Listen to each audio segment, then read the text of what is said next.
Hi, Spots and Cheap Pops, you're on the air. Silicon Steve Valley, Vladi Dottie, we are here and we are High Spots and Cheap Pops, talking the very best of professional wrestling in the world today. Well, Vladi Dottie, before this show goes 100% off the rails, how about we rattle it back in, bring it back in, we'll reel it in, because Vladi Dottie, it is time for our Elimination Chamber predictions. Ooh, I am excited. I have a one-match lead. If I'm not mistaken, I know I'm up by one. I believe I'm 14-2, and you're 13-3 thus far. That might be the case, but today is a new day. And yes, it is. We are looking at WWE Elimination Chamber, which happens to be taking place at 5 a.m. Eastern time because they had the nutty realization to go and hold this thing in Perth, Australia. Globalization, pal. That's how you make money. Put another match on the Bobby. I think I'm going to probably just wake up at a normal time in the morning, but do my nice medicating and nice coffee, and I'll be able to watch the pay-per-view as soon as I wake up. I'll start it from the beginning, so no harm, no foul.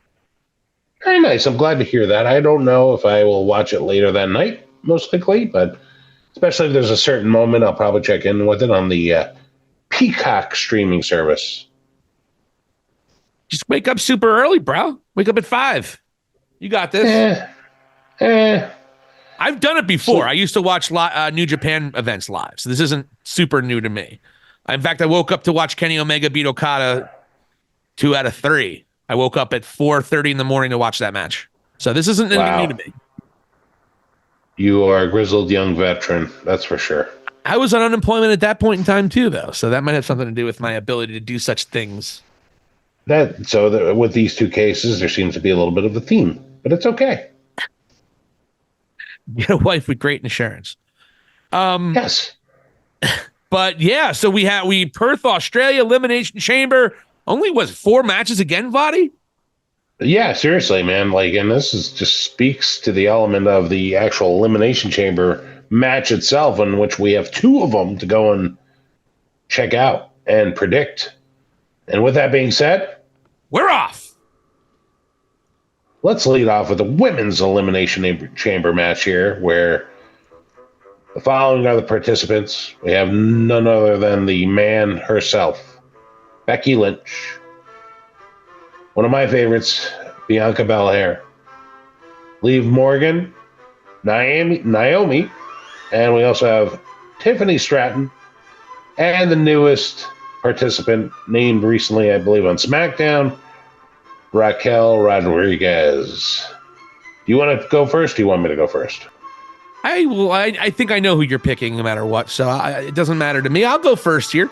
Well, you look at all the combatants, I think the biggest one that everyone's thinking is going to be Becky Lynch. Becky has been eyeing Rhea Ripley for about a month or so now. Everyone's talking about what you're going to do with Becky anyway. I think it's pretty much the obvious pick. You're going to see some great performances. Look for Tiffany Stratton to have a marquee performance. I think she might even get eliminated first, but I think she's going to have a really, really good performance in it. Everyone else, Bianca Belair is another one that might be a little bit of a dark horse, but at the end of the day, I think you're going to see Bianca possibly have a program with Jade Cargill, either as a team or one-on-one. And then you're also going to have Becky and Rhea. I think it writes itself. So I'm going to go with Becky Lynch. I don't think that's pretty much the odds-on favorite to win this one. And hopefully they go out and have a brilliant one-on-one match at WrestleMania and steal the show, just like Rhea did with Charlotte last year. Yeah, it's definitely a foreshadowed situation here. And I went with Becky Lynch as well. Should make for an intriguing rivalry between the two, and I'm very interested in seeing how that WrestleMania crowd reacts to the build-up, the feud, and seeing how they react to Becky versus Rhea, because I believe Rhea is very popular, even for being a heel. She's undeniable. So I could see that crowd, even with her being heelish in her ways, totally loving her and cheering for her being the villain in the rivalry. And that's what happened last year with Charlotte as well. They were cheering for her at WrestleMania. Absolutely. So you and I are on the same page there. I think we're going to probably be on the same page for most of this. So we'll jump right to the undisputed WWE Tag Team Championships, where we have Judgment Day, Damian Priest, and Finn Balor, who are your champions versus Pete Dunne and Tyler Bate. Judgement Day. Exactly. So Judgment Day, bet the house on it. They will hold it until WrestleMania for sure, and then we'll see what happens there. Maybe it's a DIY sort of situation that they've been sort of alluding to.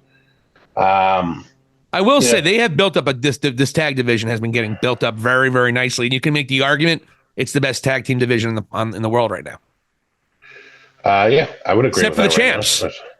Yeah, it's almost like they're just sort of holding until like we're resetting with WrestleMania. So let's go to the next match. In some ways, especially if you're a paying ticket owner there, this might be your main event for the match for the pay-per-view. Yeah, the women's world champion Rhea Ripley versus Nia Jax. I'll lead off. You can bet your mortgage payment on this. Rhea Ripley is winning by hook or by crook, pinning her, and she is going to be totally over, and that crowd is going to be providing her with one of her finest moments in her wrestling career. Yeah, I 100% agree, Rhea Ripley. I think that's the biggest layup you can possibly have. She is going to close the show, I'm sure. It's going to be the ending with her being celebrated in her home country. Nobody deserves it more than Rhea. Also, it might take the sting away from her not being the main event at WrestleMania. Look, she stole a show with Charlotte last year. We know that. And with her body of work last year, she deserved it. But to have a main event championship win in your hometown in a 60,000 sold out stadium in Perth, Australia, great moment for her. Absolutely. Rhea bloody Ripley beats Nia Jax for sure. Excellent. So let's go to the final match where we have Elimination Chamber match where the victor gets the ability to go and wrestle Seth Rollins at WrestleMania. And participants are Drew McIntyre, Randy Orton, Bobby Lashley, L.A. Knight, yeah, Kevin Owens, and Logan Paul. I'm going Drew McIntyre. It's been totally foreshadowed. There's like an intriguing storyline with him there with pretty much every main eventer that's not wrestling for a world title currently. And I think he's going to get that moment. I mean, you even saw the situation with Raw where the Bloodline helped McIntyre and he sort of was like, what was going on here? It was like an interesting reaction he had to his face there. So I just think it makes sense. He's making fun of CM Punk for not being at WrestleMania. He's literally stealing his moment as well. To me, just all the cards are in play, and I think we're going to have a hell of a match between Rollins and McIntyre. Well, I thought Drew McIntyre, he's certainly the odds-on favorite. Everyone thinks Drew McIntyre's going to, at least most people. Then you look at someone like L.A. Knight. Is he someone that can get the shock victory and finally get presented as the main eventer that many people feel like he should have been 6 months ago? Again, I will still say going with Damian Priest to win the Money in the Bank and not put on L.A. Knight was a monster mistake, and it is proving to be so because nobody really gives a shit or even wants Damian Priest to cash in. He has not elevated himself to a main event player, and they're going to rely on that championship to make him, and I think that's a mistake, and it usually doesn't work. But I digress. Then you think about Bobby Lashley. No way Bobby Lashley wins this one. No way Logan Paul. No way Kevin Owens. And the two guys that kept on coming back to my head were Randy Orton and Drew McIntyre. Drew McIntyre is the obvious one. He's the one that has gone out of his way and has gotten over as white hot as a heel as he has been in his entire career. And he does it in an organically beautiful way. When you think about Randy Orton, and you also think about Seth Rollins has already faced Drew McIntyre in 2 main event matches, if not 3 main event matches the last 7 months. Do you really want to have that rematch at a WrestleMania?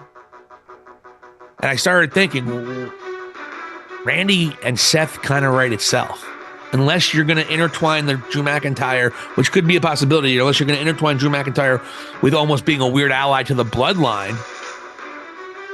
I just don't see that happening. Also, Drew McIntyre has a big issue with Sami Zayn that they need to work out. He's got other issues with other people. And I don't know what you do with Randy Orton if you don't give him this opportunity to win a title. So I'm actually going with the Viper, the Apex Predator, Randy Orton, to walk out of Elimination Chamber as the surprise victory, shocking the entire world.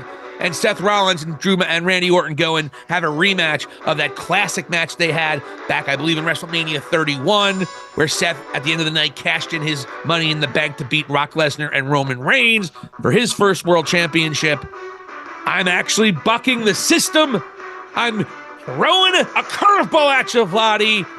And I think an RKO is going to win it. I think he pins Drew McIntyre to win it all, shocking a very happy Australian crowd. So I know that's a surprise. And maybe it was stupid. Maybe it's tomfoolery. But as Matt Damon would say right before I lost tens of thousands of dollars in crypto, fortune favors the brave, but not the stupid. Randy Orton is going to face Seth Rollins because we haven't seen that match in a long time. And again, I just feel the fact that this was already a pay-per-view match only a couple months ago. It was a Raw match, a top flight Raw match just in January. I don't think they redo that match right. I don't think they redo that match at WrestleMania. I really don't. I don't think Triple H does it. Well, you know what? You're playing with house money. This could really work well in your favor. You would be up 2 matches at that point. However, this gamble of yours means everything. If you're wrong, we're tied. Well, I had the balls to think outside the box. That's great. And that's where you get this championship, if you can see it here. That's where you get this championship looking beautiful as only I could make it look. Wrapped around, my glasses aren't on. FTR, I see. I don't know what that is. And Bret the Hitman Hart. Team FTR, the greatest trios group ever. I thought it was Daniel Garcia in FTR. No. That's something new and just stupid. Thank you so much for watching High Spots and Cheap Pops. For Vladi Dottie, this is Silicon Steve Alley. Hit the subscribe button and let us know what you think. Thank you for watching, and here endeth the lesson.